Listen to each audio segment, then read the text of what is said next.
بسم اللہ الرحمن الرحیم۔ السلام علیکم ورحمۃ اللہ وبرکاتہ۔ کیا حال ہے آپ سب کا؟ اللہ پاک سے دعا ہے اللہ پاک ہم سب کو اپنے حفظ و امان میں رکھے۔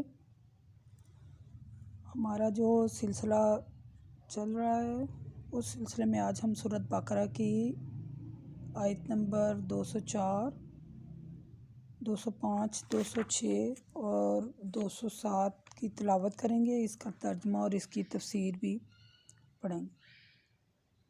تو شروع کرتے ہیں۔ آیت نمبر 204 سورہ بقرہ۔ وَمِنَ النَّاسِ مَنْ يُعْجِبُكَ قَوْلُهُ فِي الْحَيَاةِ الدُّنْيَا وَيَشْهِدُ اللَّهَ عَلَى مَا فِي قَلْبِهِ وَهُوَ أَلَدُّ الْخِصَامِ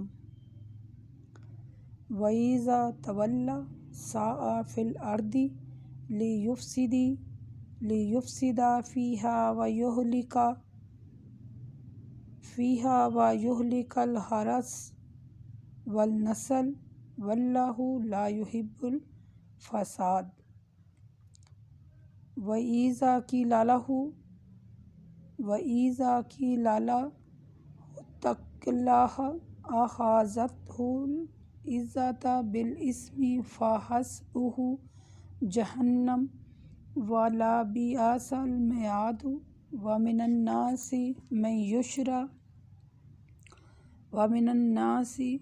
مَن يُشْرِي نَفْسَهُ ابْتِغَاءَ مَرْضَاتِ اللَّهِ وَاللَّهُ رَءُوفٌ بِالْعِبَادِ۔ اس کا ترجمہ ہے، اے رسول صلی اللہ علیہ وآلہ وسلم، لوگوں میں بعض شخص ایسے بھی ہیں جس کی گفتگو جو وہ اپنی دنیاوی زندگی کے مفاد کی خاطر بڑے خوشامدانہ انداز میں کرتا ہے، آپ کو بڑی معلوم ہوتی ہے، اور وہ اپنے یعنی کہ معنی ضمیر پر اللہ کو گواہ رکھتا ہے کہ وہ جھگڑالو نہیں ہے، حالانکہ در حقیقت وہ ہی بڑا جھگڑالو ہے۔ آیت نمبر 204 کا یہ ترجمہ آپ نے سنا۔ آگے اس کی تو یہ حالت ہے جیسے ہی وہ آپ کے پاس سے لوٹتا ہے تو زمین پر فساد برپا کرنے اور فصلوں اور نسلوں کو برباد کرنے کی کوشش کرتا ہے۔ اس کی یہ باتیں اللہ تعالیٰ کو پسند نہیں ہیں، کیونکہ اللہ فساد کو پسند نہیں کرتا، اور جب اسے کہا جاتا ہے کہ اللہ سے ڈرو اور یہ باتیں چھوڑ دے تو وہ اپنی غلطی تسلیم کرنے کو اپنی توہین سمجھتا ہے۔ عزت کی خواہش اس کو گناہ پر جمائے رکھتی ہے۔ ایسے شخص کی سزا کے لیے دوزخ کافی ہے اور وہ بہت برا ٹھکانہ ہے۔ اس کے برخلاف یعنی شخص ایسا بھی ہے جو اللہ کی خوشنودی کی جستجو میں اپنی جان تک بیچ دیتا ہے۔ ایسے شخص پر اللہ ضرور رحم و کرم فرمائے گا، کیونکہ اللہ اپنے نیک بندوں پر بہت مہربان ہے۔ یہ آپ صلی اللہ علیہ وسلم کے عہد بابرکت میں دو قسم کے لوگ ہوتے تھے، ٹھیک ہے۔ ایک قسم ان لوگوں کی تھی جو دنیاوی مفاد کی خاطر خوش آمدید باتیں کرتے تھے، جیسا کہ آج کل بھی آپ ایسے ہی دیکھ رہے ہیں۔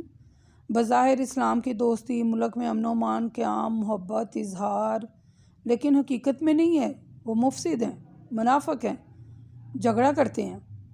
یہ آج کل آپ ہمارے سیاستدانوں کو ہی دیکھ لیں، سیاستدانوں کو دیکھ لیں، کتنے کتنے پلندے باندھتے ہیں اور بعد میں کارکردگی زیرو۔ تو آپ صلی اللہ علیہ وآلہ وسلم کے مثلا اس عہد میں بابرکت میں بھی ایسے ہی لوگ تھے، یعنی دو قسم کے لوگ آباد تھے۔ ایک تو یہ جو میں نے آپ کو سنایا ہے، دوسرا قسم ان لوگوں کی تھی جو اللہ تعالیٰ کی رضا کی جستجو میں مال ہی نہیں بلکہ جان بھی دے ڈالتے تھے۔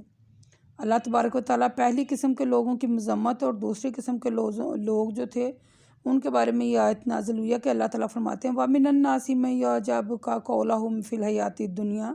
اے رسول، بعض لوگ ایسے ہیں جو اب وہ آپ کے پاس آتے ہیں تو محض وہ اپنے دنیاوی مفاد کی خاطر چکنی چپڑی باتیں کرتے ہیں، اسلام کی وفاداری کے بڑے بلند یعنی کہ دعوے کرتے ہیں. وَيَشْهَدُ اللَّهُ عَلَىٰ مَا فِي قَلْبِهِ، اور ان کے دعووں پر اللہ تعالیٰ کو گواہ بناتے ہیں. اور اے رسول آپ، کیونکہ آپ کو ان کے دل کا حال معلوم نہیں ہے،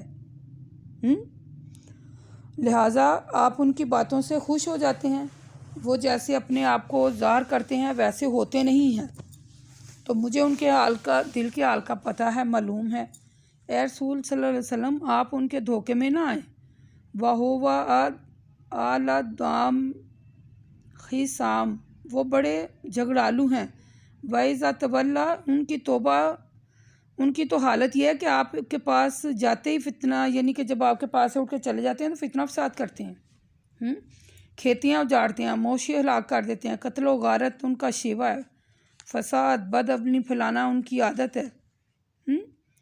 اللہ تعالیٰ ان کی باتوں سے خوش نہیں ہے. واللہ لا یحب الفساد، اللہ تعالیٰ فساد اور بد امنی کو پسند نہیں کرتا. ان کی یہ بھی حالت ہے کہ وَإِذَا قِيلَ لَهُ اتَّقِ اللَّهَ أَخَذَتْهُ العِزَّةُ بِالْإِثْمِ، جب ان سے کہا جاتا ہے کہ اللہ تعالیٰ سے ڈرو، ملک میں بد امنی نہ پھیلاؤ، سچے دل سے اسلام قبول کرو، تو مثلا اسلام کے وفادار رہو، ان باتوں کو مانو، تو اسے وہ اپنے حق میں توہین سمجھتے ہیں، اپنے آپ کو بہت باعزت سمجھتے ہیں. ایسے لوگ جو ہیں وہ جو حق کو چھپاتے ہیں انہیں اچھا نہ سمجھیں، آخرت میں ان کے لیے دوزخ کا عذاب ہے. آپ صلی اللہ علیہ وسلم نے فرمایا جس شخص کے دل میں ذرا برابر بھی تکبر ہوگا وہ جنت میں داخل نہیں ہوگا. ایک شخص نے کہا ہر آدمی اس بات کو پسند کرتا ہے کہ اس کے کپڑے اچھے ہوں، اس کے جوتے اچھے ہوں، کیا یہ بھی تکبر ہے؟ آپ صلی اللہ علیہ وسلم نے فرمایا اللہ خوبصورت ہے اور خوبصورتی کو پسند کرتا ہے، لہٰذا اچھی چیزوں کو پسند کرنا تکبر نہیں. تکبر تو یہ ہے کہ حق بات کو تسلیم نہ کرے اور لوگوں کو حقیر سمجھے. آپ ذرا یہ بات غور سے سن لیں، غور سے. خوبصورتی، اللہ خوبصورت ہے اور خوبصورت چیزوں کو پسند کرتا ہے، یہ تکبر نہیں ہے. تکبر یہ ہے کہ حق بات کو تسلیم نہ کرے اور لوگوں کو حقیر سمجھے. اب آپ کو اچھی طرح مطلب اس آیت کا مطلب اچھی طرح سمجھ آ گیا ہونا ہے کہ کون سے لوگ جو ہیں وہ فساد برپا کرتے ہیں اور کون سے لوگوں سے اللہ محبت کرتا ہے اور کون سے لوگ اللہ کو پسند نہیں ہیں. سورۃ مریم میں اللہ تعالیٰ فرماتے ہیں اے رسول ہم نے یہ قرآن آپ کی زبان میں آسان کر دیا ہے تاکہ آپ اس کے ذریعے ڈرنے والوں کو خوشخبری سنائیں اور جو جھگڑالو قسم کے لوگ ہیں انہیں ڈرائیں. اگر وہ باز آتے ہیں تو اگر وہ باز نہیں آتے، ٹھیک ہے، اگر تو باز آ جاتے ہیں تو ان کے لیے جنت ہے، اور اگر وہ نہیں آ رہے باز تو ان کے لیے دوزخ تیار ہے.